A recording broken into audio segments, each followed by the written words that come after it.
৳১৪০ litre octane হওয়ার পরেও এমন না যে ব্যাপারটা যে সিরিয়াল কমছে বা ইনস্ট্যান্ট আইসা তেল পেয়ে যাইতেছি, ব্যাপারটা এরকমও না। তো কি বুঝে তেলের দাম বাড়াইলো আর ওইটার ফলাফল হিসেবে আমরা কি পাইতেছি আলটিমেটলি আমি আসলে কিছু বুঝতেছি না।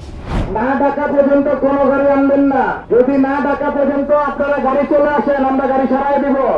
সো এই হচ্ছে এসপি পাম্পের আজকের পরিস্থিতি। গত ফ্রাইডেতে আমি আসছিলাম তেল নিতে এই এসপিতেই।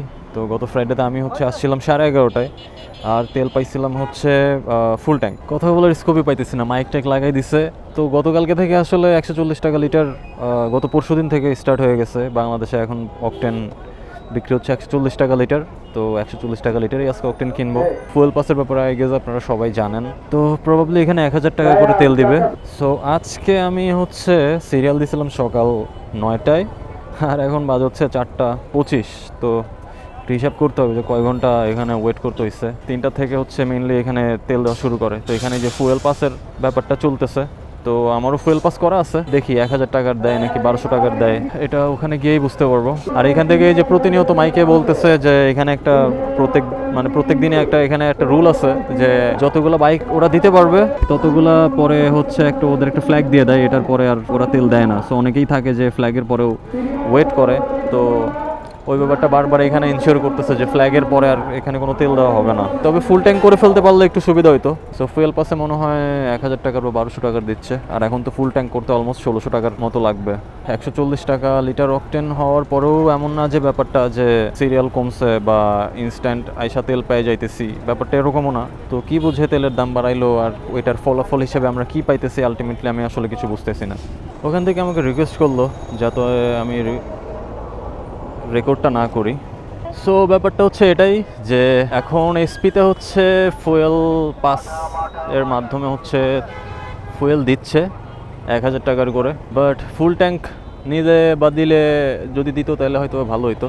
যাই হোক, আমি আবার একটু আপনাদেরকে দেখানোর জন্য একটু পেছনের দিকে যাইতেছি আর একটু আলোচনাও করি, গল্প স্বল্পও করি যে কতগুলা বাইকের সামনে ছিলাম আর কতগুলা বাইক বা পিছনেই আছে। তো হঠাৎ করে মিটার আবার দেখতেছি ভালো হয়ে গেছে, নাইস। এখন অকটেন ৳140 লিটার, ৳1000 7.14, 8 লিটারও না ভাই, এটা কোনো কথা? আগে ৳1000 অ্যাটলিস্ট 8 লিটার হইতো। আর আপনাদেরকে একটু আগে যে ফ্ল্যাগের কথা বলতেছিলাম, ফ্ল্যাগের ব্যাপারটা এই যে ফ্ল্যাগ, এই ফ্ল্যাগটা লাস্ট বাইক, এটার পরের বাইক দেওয়ার কোনো নিয়ম নাই, মানে তেল দেওয়ার কোনো নিয়ম নাই। বাট তারপরেও এনারা আছে হয়তো বা কোনো একটা আশায় হয়তো বা দিবে। তারা যদি তেল পায় তাহলে তো অবশ্যই ভালো, আর যদি না পায় তাহলে তো আসলে কিছু বলার নাই, যেহেতু তারা অ্যানাউন্স করেই দিছে। যাই হোক, তো ৳140 লিটারে অকটেন নিলাম।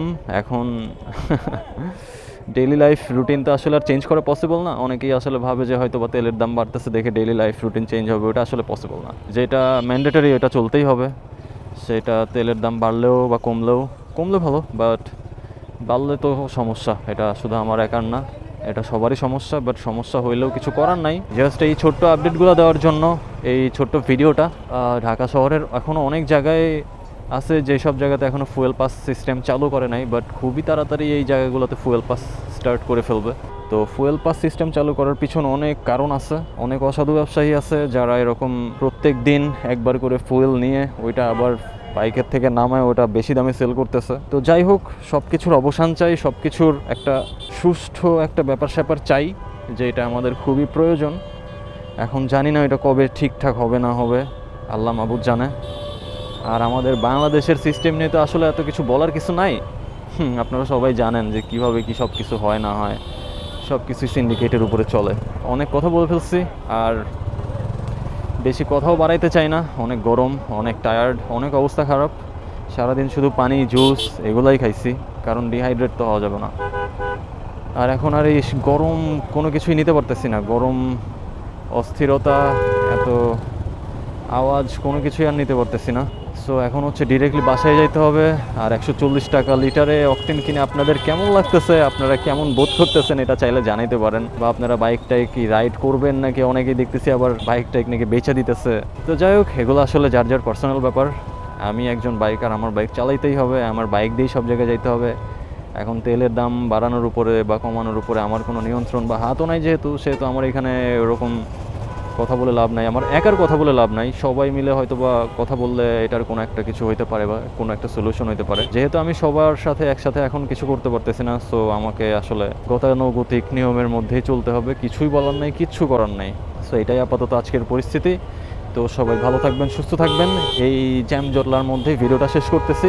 দেখা হচ্ছে নেক্সট কোনো ভিডিওতে। ততক্ষণ পর্যন্ত সবাই ভালো থাকেন, সুস্থ থাকেন, রাইড সেফ, হ্যাভ ফান, আল্লাহ হাফেজ।